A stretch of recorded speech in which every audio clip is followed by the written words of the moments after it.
It looks as if it's a 7/16 bolt that's here. It comes out in the wing there. It looks as if that is actually on a slot. So hopefully if I undo that, I can pull the box off. And that should give me more room to access this area here. Having removed the bolt that was there, I was able to move this bracket away from the wing a little bit, only to discover just here a Phillips self-tapper. I think that must be a later fitting simply because it's stainless steel. This side loosened off quite easily with a 5/16. It would now appear to be free. Sliding it off that part there. These Lucas relays are held in place, and you can see how rusty it is on the bottom, are held in place by nut and bolt arrangement. At the top it's a straightforward nut and bolt that goes through, and they're easy to undo at the top. At the bottom there's this strip with capted nuts, and then the bolt goes in from the other side. That's the strip that goes along the bottom. You can see how rusty it is. All of those bolts have rusted in, and the heads just either sheared off in one case, or the slot for the Phillips screwdriver head just rounded out. So I had to drill and then grind off the heads. I'm going to replace the relays with some modern relays. For this car, the starter relay and the fan relay have all been bypassed. I'm going to reinstate the starter relay. These two horn relays, there's a main relay and a changeover relay.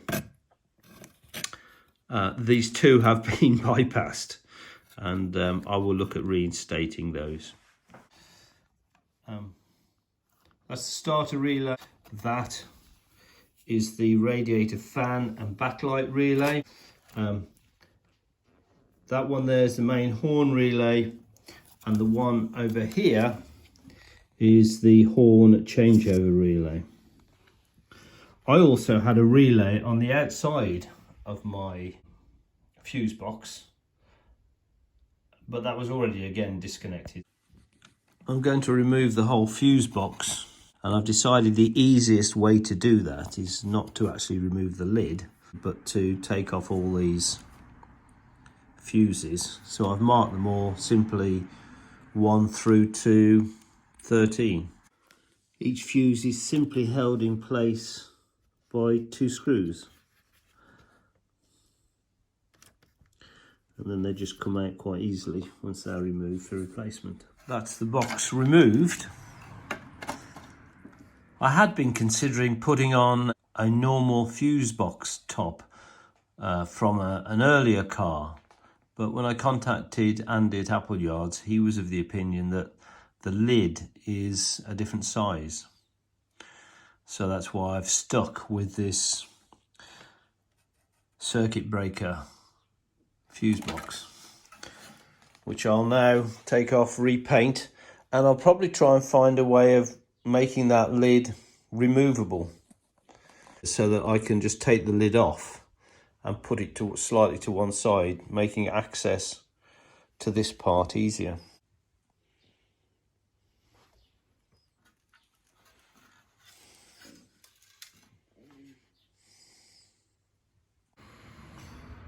The mechanism for locking the lid is obviously missing.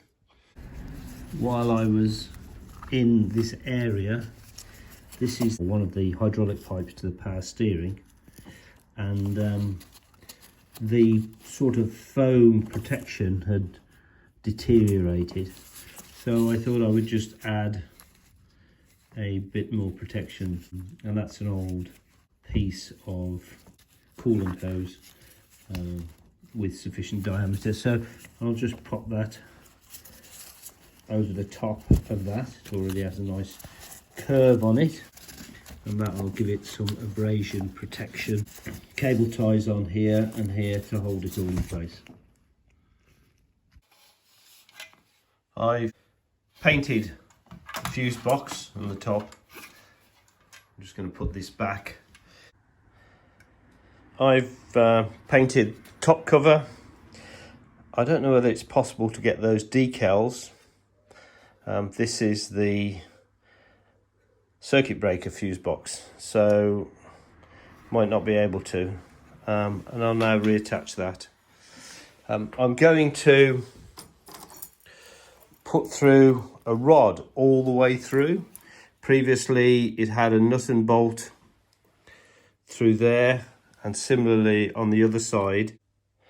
I don't have the right size, but the intention is to buy and finish the exposed nut that will show on the end there with one of those capped nuts in stainless steel. Mine are, the ones I've got are too small.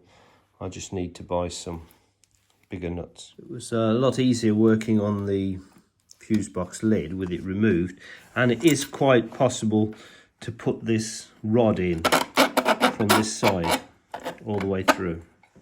There's a lot more wiring to do, but the box is back, the lid's on. I've got some replacement circuit breakers. The relays at the moment, they're just lying in the bottom, but they're easily accessible. This 5-pin and this 4-pin horn relays, they're not connected at all. And then the other one I've got to sort out is the starter relay. I think it would have been wise of me to have noted in a more visible position the amperage of some of these circuit breakers. These are the old ones. These two are 17 amp.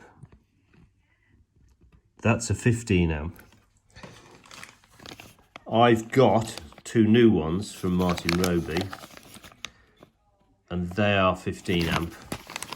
But it's not obvious. So I think it might be worth my while actually writing on where I can see it.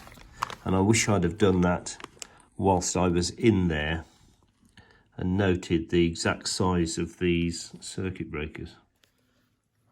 I've rubbed off the numbering and replaced it with the amperage size of those fuses.